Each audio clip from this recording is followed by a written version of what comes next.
හරි පුතේ. එහෙනම් ඔන්න අද අලුත් පාඩමක් විදිහට අපි පටන් ගමු. දර්ශක පාඩම. හරි? දර්ශක.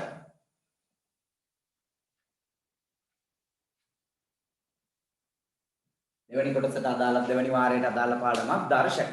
හරි ඔයගොල්ලෝ දර්ශක කියන දැන් පහ වසරේ නෑ හොඳේ 6 7 8 කියන පන්ති තුනේම දර්ශක ගැන ගොඩාක් දේවල් ඉගෙනගෙන තියෙන්නේ. නේද? මම පොඩ්ඩක් ඒ ටික මතක් කරගෙන එන්නම් පුතේ. දැන් මෙන්න මේ වගේ අපි දන්නවා කිසියම් සංඛ්‍යාවක් එම සංඛ්‍යාවෙන්ම නැවත නැවත ගුණ කිරීම. දැන් අපි ගත්තොත් මෙන්න මේ වගේ එකක් 3 කියන සංඛ්‍යාව මම ගුණ කරනවා එතන 4 වතාවක්. 3 තුනෙන්ම ගුණ වෙලා තියෙනවා නේද? 4 වතාවක් ගුණ වෙලා තියෙනවා. මට මේක කෙටි කරලා කැටි කරලා හකුලවලා ලියන්න පුළුවන්. 3ෙහි 4 වෙනි බලය කියලා. කොහොමද මෙයාව කියවන්නේ? 3ෙහි 4 වෙනි බලය. මේ 3 කියන්නේ කවුද මෙතන? පාදය. 4 කියන්නේ කවුද මෙතන? දර්ශකය. මේවා අපි ඉගෙනගෙන තියෙන්නේ. මේ 3 තමයි කවුද? පාදය. 4 තමයි දර්ශකය. මේ දෙන්නම එක් කරගත්තාම තමයි අපි කියන්නේ කවුද? බලයක් කියලා. මේ බලය තමයි පුතේ 3ෙහි 4 වෙනි බලය. හරි? පැහැදිලි නේද? දැන් මෙයා විතරක් නෙවෙයි පාදය ද්විතීය සංකේතයක් වෙච්ච අය වුණත් මට පුළුවන් දර්ශකාංකණයෙන් ලියන්න. දැන් මෙන්න මේ වගේ එකක් ගන්නකො. දැන් මම ලියුවොත් a ගුණ කිරීම a ගුණ කිරීම a කියලා මේ තියෙන්නේ a වල තුන්වැනි බලය. ඒතර මෙහෙම තිබුණොත් පහ ගුණ කිරීම පහ ගුණ කිරීම x ගුණ කිරීම x ගුණ කිරීම x කියලා තිබුණොත් මේ තියෙන්නේ පහේ දෙවෙනි බලය ගුණ කිරීම x ගේ තුන්වෙනි බලය. ඒතර මෙන්න මෙහෙම එකක් තිබුණොත් 4යි y ගුණ කිරීම 4යි y ගුණ කිරීම 4යි y මේ තියෙන්නේ 4යි y කියන ගුණිතයේම තුන්වෙනි බලය. මේ වගේ දේවල් අපි මීට කලින් කතා කරලා තියෙනවා. ලියන්න මෙහෙම කිසියම් සංඛ්‍යාවක්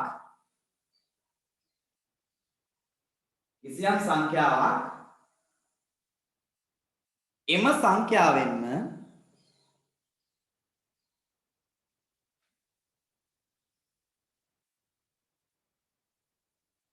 නැවත නැවත ගුණ කිරීම.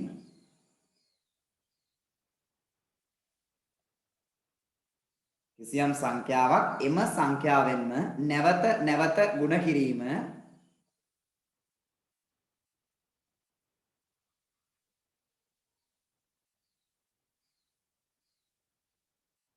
කැටි කර දැක්වීමේදී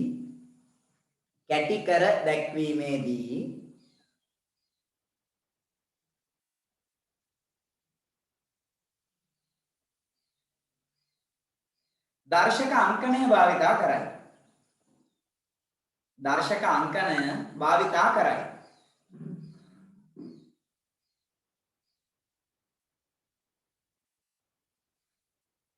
දර්ශක අංකණය භාවිතා කරයි. ඉක්මන් කරා. උදාහරණයක් පිළියම්.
මම මේ පොඩ්ඩක් මතක් කරවගොළු කලින් කතා කරපු දේවල් හොඳේ.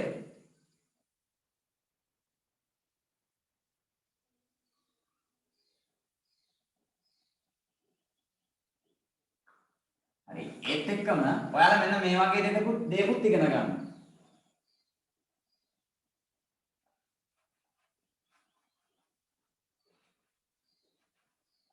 මෙන්න මේ වගේ එක්කෙනෙක්ට අපි කියනවානේ ගුණිතයක බලයක් කියලා. මේ බලන්න.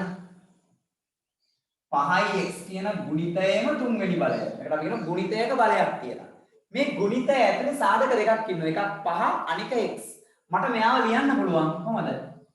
5 තුන්වෙනි බලය ගුණ කිරීම x ගේ තුන්වෙනි බලය කියලා. මේවා මතක ඇති.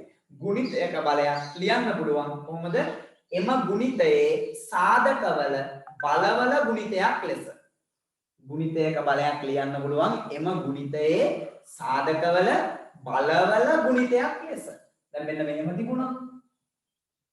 4යි AB කියන ගුණිතයේ දෙවනි බලය. මේ කියන්නේ 4 දෙවනි බලය, A ගේ දෙවනි බලය, B ගේ දෙවනි බලය. මේ තුන් දෙනාගේම දෙවනි බලය. හරි? මේකේ සාධක තුනක් තියෙනවනේ මේ ගුණිතය ඇතුලේ. ලියන්න ගුණිතයක බලයක් පුංචි වාක්‍යයක්. හොඳේ ගුණිතයක බලයක් මාතෘකාවක් නෙවෙයි පුංචි වාක්‍යයක්. ගුණිතයක බලයක් එම ගුණිතයේ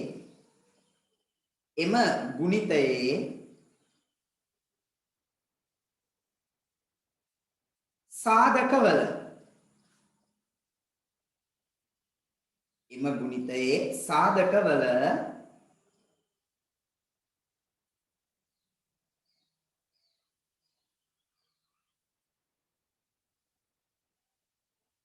බලවල ගුණිතයක් ලෙස.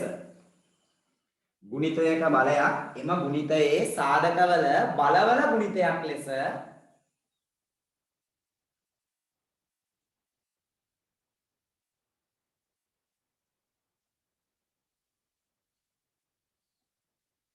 ලිවිය හැකි බව අප දනිමු.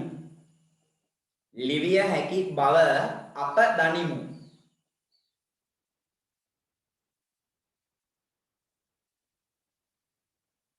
ගුණිතයක බලයක් එම ගුණිතයේ සාධකවල බලවල ගුණිතයක් ලෙස ලිවිය හැකි බව අප දනිමු.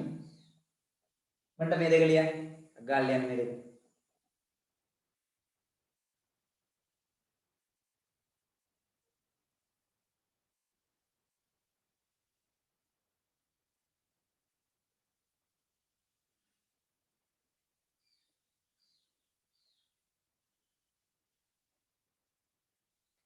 හරි. ඔකෙම අනිත් පැත්තත් බලන්න.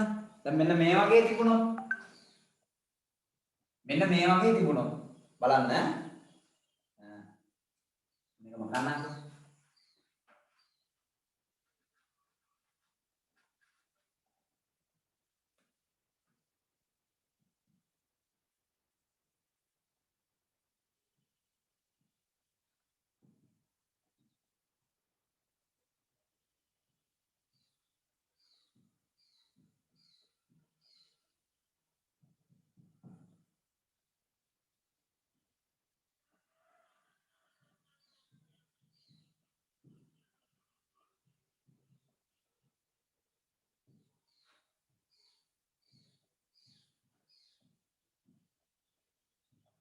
හරි. දැන් මෙයාව ගුණිතයක බලයක් ලෙස ලියන්න කියලා. 3 පස්වෙනි බලය, A ගේ පස්වෙනි බලය.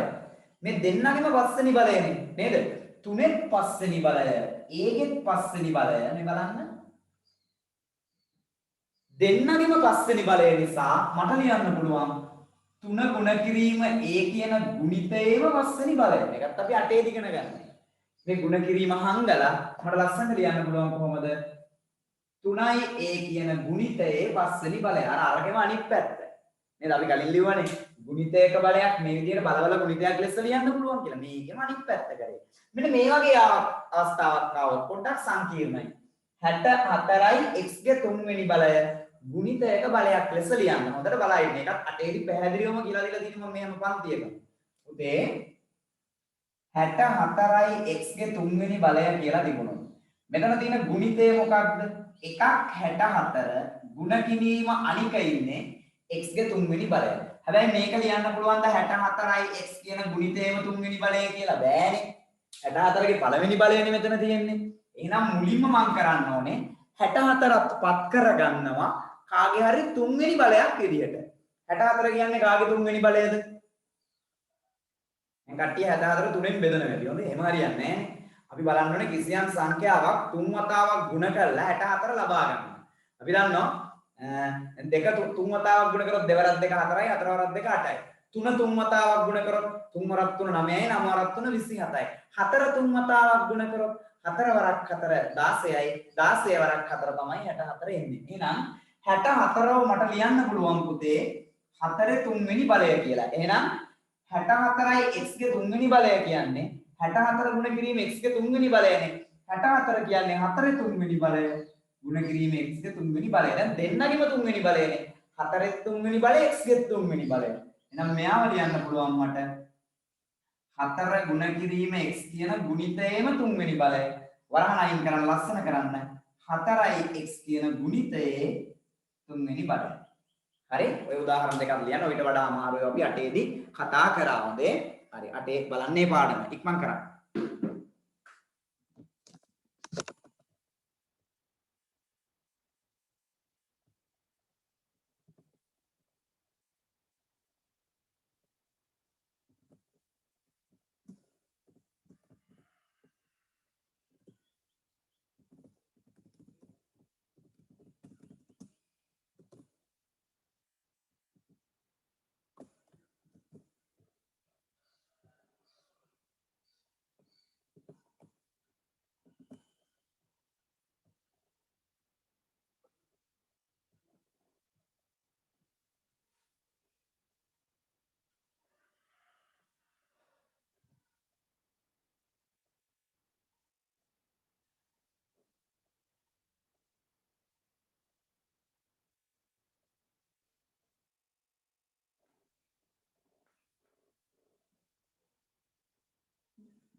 හරි පුතේ අපිට 9 වසරේදී ඇත්තටම කතා කරන්න තියෙන්නේ මේ දේවල් නෙමෙයි. අපි මේවා කලින් කතා කරලා තියෙන්නේ.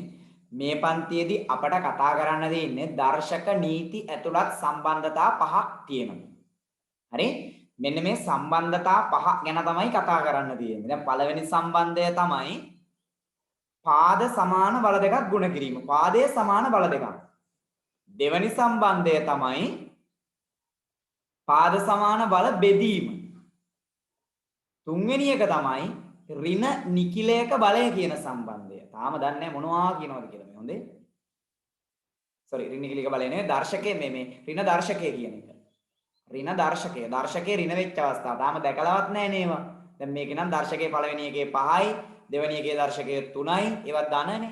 දර්ශකයේ ඍණ වෙච්ච අවස්ථාව. ඒක තමයි තුන්වෙනි දර්ශක නීතියන්නේ යන්නේ සම්බන්ධව. හරි ඔන්න ඔය විදිහට නීති පහක් ගැන කතා කරන්න තියෙනවා. තාම දන්නේ නැහනේ. ඒක නිසා මම ඒවා කියන්නේ නැහැ. අපි එකින් එක කතා කරමු. ඔය සම්බන්ධතා පහ ගැන. ඒ සම්බන්ධතා පහත් එක්කම ඒ සම්බන්ධතාවයට අදාළ නීතිය අපි පාට පෑනකින් ලියාගමු. ඒක අපිට ඉස්සරහට 10 වසරට 11ට දිගටම වැදගත් වෙනවා. ඒ නිසා ගොඩාක් වැදගත් කොටසක් තමයි මේ දර්ශක 9 වසරේ පාඩම. හොඳේ ලියන්න දර්ශක නීති. දර්ශක නීති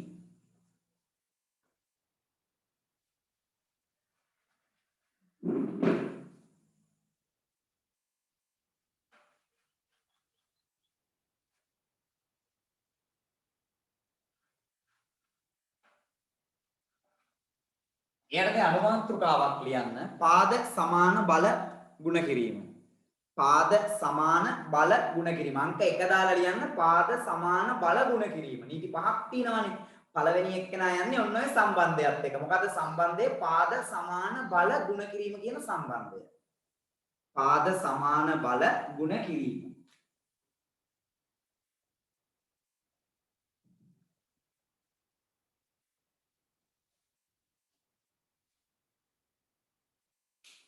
බලා ඉන්න. ඔන්න මම දාලා තියෙන්නේ පාද සමාන බල දෙකක් ගුණ කරන්න තියෙන අවස්ථාවක්. මොකද්ද? 3 දෙවනි බලය ගුණ කිරීම 3 තුන්වෙනි බලය. මේ දෙන්නගේම පාදය කීයද? 3යි. පාද සමාන අවස්ථා දෙකක් තියෙනවා. දැන් ඕගොල්ලෝ දන්නවා පුතේ මේක ලියුවොත් 3 දෙවනි බලය කියන්නේ 3 වරක් 3නේ. ඔන්න 3 දෙවනි බලය. ගුණ කිරීම 3 තුන්වෙනි බලය කියන්නේ 3 වරක් 3 වරක් 3නේ. එන්න ගුණ කරන්න තියෙන්නේ. බලන්න ඇත්තටම මෙහෙම වෙන වෙනම ලියන්න ඕනේ නෑනේ ගුණිතයක්නේ. ඔය වරහන් දෙක අයින් කරලා කෙලින්ම ලියන්න පුළුවන්. 3 වරක් 3 වරක් 3 වරක් 3 වරක් 3. ඒක ඔයාලට පේනවා ඔක්කොම තියෙන්නේ 3 ඒවා පහ. අවසාන උත්තරය එන්නේ කීයද? 3 පස්වෙනි බලය. ඕක නෙන්නේ. නේද? 3 දෙවෙනි බලය 3 තුන්වෙනි බලයෙන් ගුණ කරාම 3 පස්වෙනි බලය තමයි එන්නේ. ඇයි? 3 දෙකක් 3 පහකින් ගුණ කරන්න කියන්නේ එක දිගට ලියාගෙන ගියාට පස්සේ 3 පහක් නෙන්නේ. 3 දෙකක් 3 3කින් ගුණ කරනකොට. හරි. පුතේ උත්තරය ඕනනම් ගන්න බලන්න 3 3 9 9 3 27යි 27 3 81 81 3 243 උත්තරේ 243යි. ඒක නෙමෙයි වැදගත් වෙන්නේ අපිට මෙතෙන්දී. මේ දර්ශක දෙක ඇත්තටම පාද සමාන බල දෙකක් ගුණ කරනකොට මේ බලන්න. දැන් මේකේ 3 දෙවෙනි බලය 3 තුන්වෙනි බලයෙන් ගුණ කරද්දී ඇත්තටම මෙහෙම විහිදුවාලිය ඉන්න අවශ්‍යතාවයක් නැහැ. ඔයාලට වෙන මොකද්ද වෙලා තියෙන්නේ? පාදය තුනම තමයි. එයා වෙනස් වෙලා නැහැ. මේ දර්ශක දෙක 2යි 3යි මොනව වෙලාද? එකතු වෙලා. 2යි 3යි එකතු වුණාම කීයද? 2යි 3යි 5යිනේ. උත්තරය විදියට එන්නේ 3 පස්වෙනි බලය. බලන්න ඒකනේ ඇවිල්ලා තින්නේ. ඇත්තටම මෙහෙම විහිදුවාලිය ලියන්න දෙයක් නැහැ. පාද සමාන බල දෙකක් ගුණ කරනකොට ඔයාලට කරන්න තියෙන්නේ මොකද්ද? දර්ශක දෙක එකතු කරා නම් අන්න උත්තරයගේ දර්ශකය එනවා. පාද සමාන බල දෙකක් ගුණ කරනකොට ඒ දර්ශක දෙක එකතු කරා නම් උත්තරයගේ දර්ශකය එනවා. එච්චරයි මතක තියාගන්න ඕනේ. ඊට පස්සේ 3 පස්වෙනි බලය ඕනනම් ඉතින් අගය හොයන්න ගුණ කරලා. හරි? සරලවම ලියුවොත් ඔක A ගේ m වෙනි බලය A ගේ n වෙනි බලයෙන් ගුණ කරන්න කියලා තිබ්බොත් දෙන්නගේම පාදය A නේ. පාද සමානයිනේ. උත්තරය ගන්න කොහොමද? පාදය Aම තමයි. දර්ශක දෙක මොනවා වෙනවද? එකතු වෙනවා. ඒ කියන්නේ m ට එකතු වෙනවා කවුද? n. තමයි සරලවම මෙතෙන්දි වෙන දේ. ඒක කොටු කරගමු ලියලා. එච්චරයි. හරි. ඉක්මන් කරන්න. මෙතන ඉඳන් මේ දක්වාම ලියන්න. මම යටින් දෙන්න අදාළ නීතිය.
හරි පුතේ.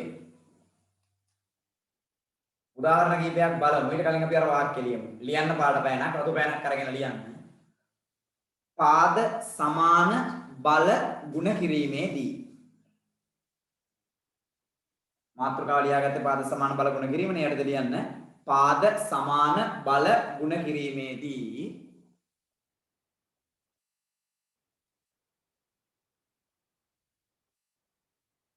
පාද සමාන බල ගුණ කිරීමේදී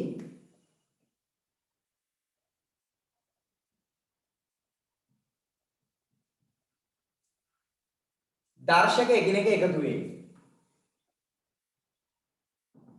පාද සමාන බල ගුණ කිරීමේදී දර්ශක එකිනෙක එකතු වේ.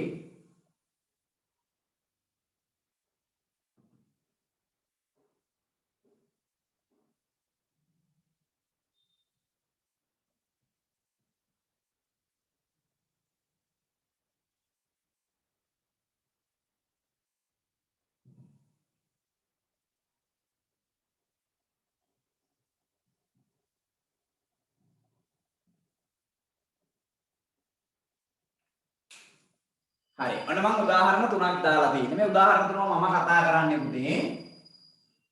හොඳට බලා ඉන්න. දැන් පළවෙනි එකේ ඕගොල්ලන්ට පේනවා මොකද්ද තියෙන්නේ? x ගේ 3 වෙනි බලය ගුණ කිරීම, x ගේ 5 වෙනි බලය. උදායි කියන්නේ පසුට ඇහෙන්නේ නැද්ද? මොකද්ද මම කියව රතු පෑනෙන් ලියන්න කියලා පාද සමාන බල ගුණ කිරීමේදී දර්ශක එකිනෙක එකතු වේ. එච්චරයි. පාද සමාන බල ගුණ කරනකොට දර්ශක එකතු වෙනවා. හරි? ඔන්න x ගේ 3 වෙනි බලය ගුණ කිරීම, x ගේ 5 වෙනි බලය ගුණ කිරීම. මෙතන x කියලා දාලා තියෙන්නේ x ගේ කී වෙනි බලයද එතන තියෙන්නේ? පළවෙනි බලය. දර්ශක එකයි නම් අපි දර්ශකේ ලියන්නේ නැහනේ. බිඳුවෙනි බලය කියලාද නැහැ. එක පළවෙනි බලය. හොඳේ. නැත්තම් බිඳුව කියලා හිතන්න එපා. දැන් ඔයගොල්ලන්ට පැහැදිලිව පේනවා මෙතන x කියන පාදයේ තමයි අවස්ථා තුනේම තියෙන්නේ. නේද? 3 5 1 දර්ශක තුන. එහෙනම් ගුණ කරන්නනේ තියෙන්නේ. x කියලා පාදය ලියනවා. දර්ශක එකිනෙක එකතු කරනවා. 3 එකතු කිරීම, 5 එකතු කිරීම 1. අපි දන්නවා 3යි 5යි 8යි 8යි 1යි 9යි. උත්තරේ එන්නේ x ගේ 9 වෙනි බලය. ඔච්චරයි. හරි ලේසි. ඊළඟ ගාන බලන්න. පාද දෙකක් යටතේ සංඛ්‍යා ඉන්නවා. කවුද පාද දෙක? ඔව්. 3 කියන පාදේ ඉන්නවා. a කියන පාදේ ඉන්නවා. 3 කියන පාදයයි a කියන පාදයයි. දැන් අපි පොඩ්ඩක් ළඟින් ලියාගමු. ඔයාලට පේනවා 3 දෙවෙනි බලයේ ඉන්නවා. 3 තුන්වෙනි බලයේ ඉන්නවා. ගුණිතයක් නිසා මෙයා කරලා ලියන්න පුළුවන් නේ. a ගේ 4 වෙනි බලයේ ඉන්නවා. a ගේ 5 වෙනි බලයේ ඉන්නවා. දැන් පාද සමාන බල විදියට 3 කියන පාදයක් තියෙනවා. a කියන පාදයක් තියෙනවා. එහෙනම් මට ලියන්න පුළුවන් 3 කියන පාදයේ යටතේ බල දෙකක් ගුණ වෙන්නනේ තියෙන්නේ. එහෙනම් ඒ දර්ශක දෙක එකතු වෙනවා. හරි 2යි 3යි. ඊට පස්සේ a කියන පාදයේ යටතේ a ගේ 4 5 ඔන්න දර්ශක දෙක. ඒ දෙන්න මොනවා වෙනවද? එකතු වෙනවා. පාද සමාන බල ගුණ කරනකොට දර්ශක එකතු වෙනවනේ. එහෙනම් අපි දන්නවා 2යි 3යි කීයද 5යි. 3 පස්වෙනි බලය ගුණ කිරීම a ගේ 4යි 5යි කීයද 9යි. ඕනනම් ගුණ කිරීම හංගලා 3 5 a ගේ 9 කියලා ලියන්න පුළුවන් පුතේ. හරි. ඊළඟ ගානට යන්න. මොන වැදගත් ගානක්. පුතේ ඒකේ කොහමද ඉන්නේ? 3යි y ගේ 4 වෙනි බලය ගුණ කිරීම 5යි y ගේ දෙවෙනි බලය. නේද?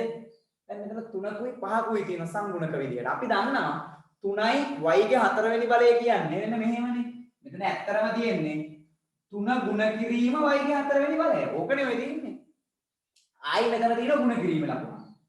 5යි y ගේ දෙවෙනි බලය කියන්නේ ඔයා දන්න මැද්දේ ගුණ කිරීමක් තියෙනවා. 5 ගුණ කිරීම y ගේ දෙවෙනි බලය. මට ඔන්න ඔය විදිහට මුලින්ම පුළුවන් ගුණ කිරීමේ ලකුණු නැති තැන් වලට ගුණ කිරීම දාලා ලියා ගන්න. ඊට පස්සේ බලන්න අපි ලං කරගමු. දැන් 3යි 5යි කියන්නේ ඇත්තටම සමාන පාද දෙන්නෙක් නෙමෙයි පාද දෙකක් නෙමෙයි. නමුත් මම මේ දෙන්නා එක ළඟට ගන්නවා. ඇයි එක ළඟට ගත්තේ? මේ දෙන්න සමානයිනේ. ඒ දෙන්නව ලං කර ගන්නකොට y කියන පාදයේ බල දෙක ලං කර ගන්නකොට ඉබේටම ඉතින් මේ දෙන්නත් ලං වෙනවා. 3 ගුණ කිරීම 5 ගුණ කිරීම y ගේ 4 y ගේ 2. දැන් මෙතන පුළුවන් ද මෙතන 3 ගේ දර්ශකයේ එකයි ඒව අදාළම නෑ. ඇයි? පාද දෙක සමාන නෑනේ. හැබැයි මම දන්නවා 3 වරක් 5 කියන ගුණිතය මට ගන්න පුළුවන්. 3 වරක් 5 කීයද? 15යි. මෙතන වගේ නෙවෙයි. දැන් මෙතන 3නේ තිබුණේ. අවස්ථා දෙකේම 3 කියන පාදයට දර්ශක දෙකක් තිබුණේ. සමාන පාද නිසා දර්ශක දෙක එකතු කරලා 3 පස්වෙනි බලය කියලා දැම්මා. මෙතන එහෙම මුකුත් නෑනේ. තුනගෙත් පළවෙනි බලය පහෙත් පළවෙනි බලය නේද? ඒක නිසා මෙතන පාද සමාන බවක් නැහැ. ඒක නිසා දාන්න බෑ තුනේ දෙවෙනි එම්කුත් දාන්න බෑ. කෙලින්ම අපි ගමු 3 වරක් 5 නෙවෙයි 3 වරක් 5 15යි. මේ ಗುಣ කිරීම දැම්මා y කියන පාදයට දෙන්නවා පුතේ 4 වෙනි බලයයි දෙවෙනි බලයයි ಗುಣ කරන්න. එහෙනම් දර්ශක දෙක මොකද වෙන්නේ? එකතු වෙනවා. ඒ කියන්නේ අපි ඉගෙන ගත්ත නීතිය. එහෙනම් 15 ඉන්නවා ಗುಣ කිරීම y ගේ 4යි 2යි එකතු කරාම 6යි. ಗುಣ කිරීම හංගමු 15යි y ගේ 6 වෙනි බලය කියලා ලියන්න පුළුවන්. ඔන්න අවසාන උත්තරේ. උදාහරණ 3යි ඉක්මන් කරන්න.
ගොඩක් අය ඉවර කළා. හරි පුතේ.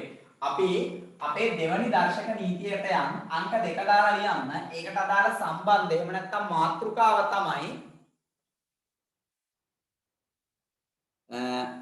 පාද සමාන බල බෙදීම.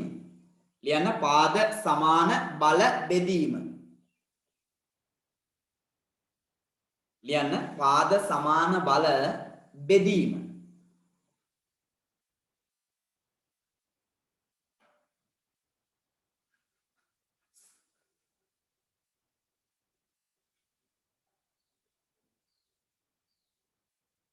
හරි පුතේ. ඔන්න හොඳට බලන්න.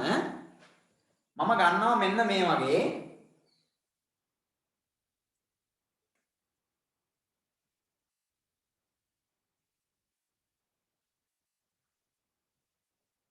උදාහරණයක්. දෙකේ පස්වෙනි බලය බෙදන්න කියනවා පුතේ දෙකේ දෙවෙනි බලය. දෙකේ පස්වෙනි බලය බෙදන්න කියනවා දෙකේ දෙවෙනි බලය. හරි මට මේක මෙහෙම ලියන්න පුළුවන් මේ බලන්න. දෙකේ පස්වෙනි බලය බෙදීම දෙකේ දෙවෙනි බලය. බලන්න මම මේක විහිදුවා ලියුවාම කොහොමද එන්නේ? දෙකේ පස්වෙනි බලය කියන්නේ දෙවරක් දෙවරක් දෙවරක් දෙවරක් දෙක.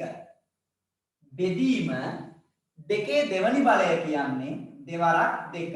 ඔන්න දෙකේ පස්වෙනි බලය බෙදීම දෙකේ දෙවනි බලය. හරිනේ. දැන් මොකද වෙන්නේ? මට පුළුවන් පුතේ බෙදීමක් නේ තියෙන්නේ.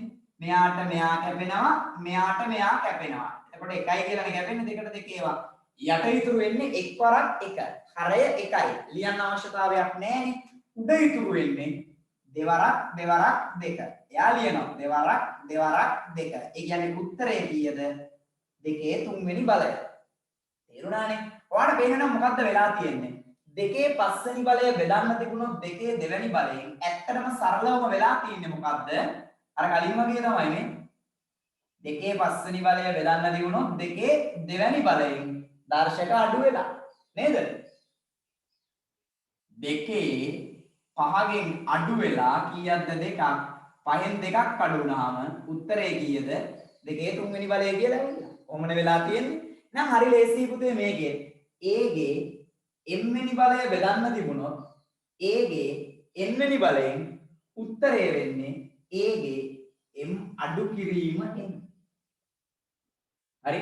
මේකත් අර වගේමයි පාද සමාන බල බෙදීම කියලා ලියලා මේ උදාහරණය ලියලා යටින් මේක ලියලා කොටු කරගන්න. ඊට පස්සේ මම නීතිය දෙන්නම් ඕගොල්ලන්ට. පාද සමාන බල දෙකක් බෙදන්න දීලා දෙකේ පස්වෙනි බලය දෙකේ දෙවෙනි බලයෙන් දෙකේව පහල් ලියුවා දෙකේව දෙකක් ලියුවා බෙදද්දී අපි දන්නවා කපන්න පුළුවන් නේ මේ වගේ කැපිලා ගියාම ඉතුරු වෙන්නේ දෙකේ තුන්වෙනි බලය. ඇත්තටම එනම් වෙලා තියෙන්නේ භාජකයේ දර්ශකයෙන් භාජ්‍ය දර්ශකය අඩු වෙලා තමයි උත්තරේ මේක තියෙන්නේ.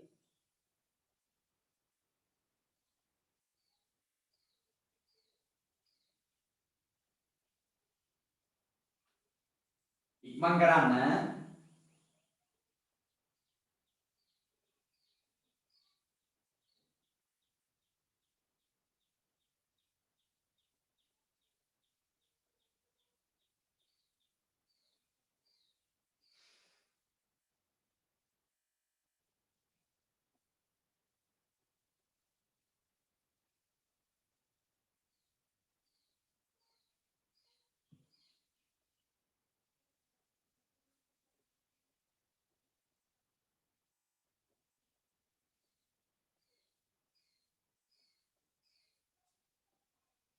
අරගෙන ලියලා කොටු කරගන්න.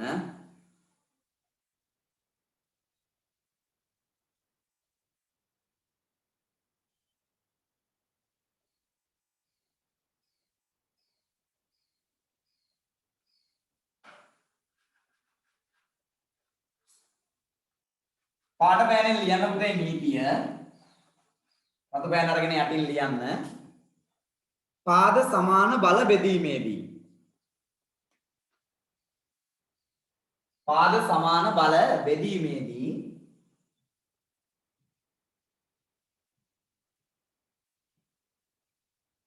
භාජ්‍යයේ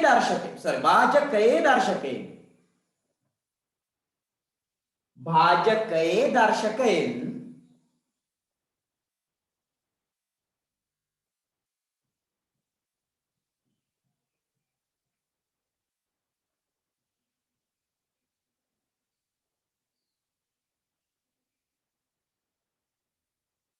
භාජකයේ දර්ශකයෙන් භාජ්‍ය දර්ශකය අඩු කෙරේ.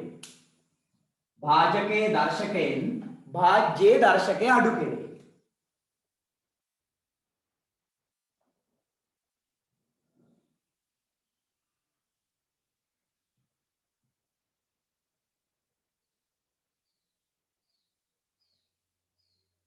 භාජකයේ දර්ශකයෙන් භාජ්‍ය දර්ශකය අඩු කෙරේ. හරි. පුතේ මම උදාහරණ තුනක් දාලා දෙනවා. මේකත් ඉතින් හරි ලේසි. ඔයගොල්ලන්ට පේනවා x ගේ 7 වෙනි බලය බෙදන්න තියෙන x ගේ 5 වෙනි බලයෙන් ඇත්තටම මොකක්ද ඔයා කරන්න ඕනේ? පාදය x 7න් 5ක් අඩු කළා. එතකොට උත්තරේ එනවා x ගේ දෙවෙනි බලය. පාදය xම තමයි 7න් 5ක් අඩු කරන්න තියෙන්නේ. උත්තරේ x ගේ දෙවෙනි බලය. ඊළඟට බලන්න. අනිත් එකේ වැඩ ගොඩක් තියෙනවා. ಗುಣ කිරිල්ලක් හා බෙදිල්ලක්. එහෙනම් මුලින් මොකක්ද කරන්න ඕනේ? ಗುಣ කිරිල්ල කරගන්න. ඉරෙන් උඩ තියෙනවනේ ಗುಣ කරන්න. 4 5 වෙනි බලය 4 3 වෙනි බලයෙන් ಗುಣ කරන්න තියෙනවා. පාද සමාන බල දෙකක් ಗುಣ කරනකොට දර්ශක එකතු කරනවානේ.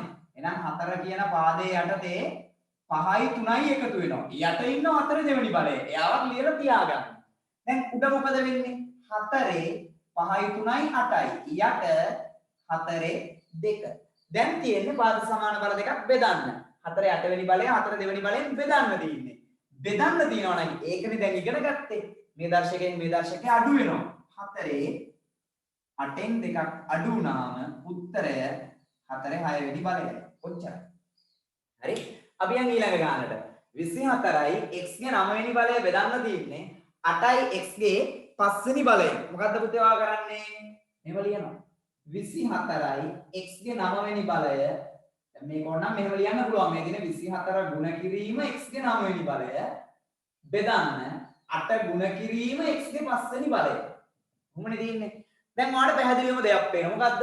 24යි 8යි කැපෙනවනේ බෙදීමකදී අපිට කපන්න පුළුවන් නේ මෙහෙම.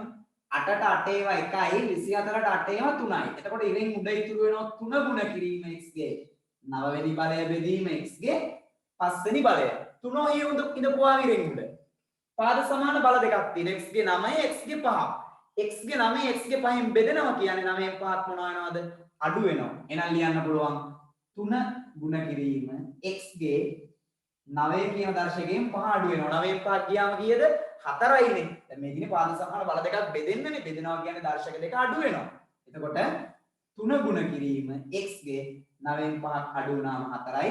ලස්සනට ලියන්න පුළුවන් 3යි x ගේ 4 වෙනි බලය. වරහන් දාන්නේ. මොකද x ගේ විතරයි 4 වෙනි බලය. ඉක්මනට ලියා ගන්න පුතේ.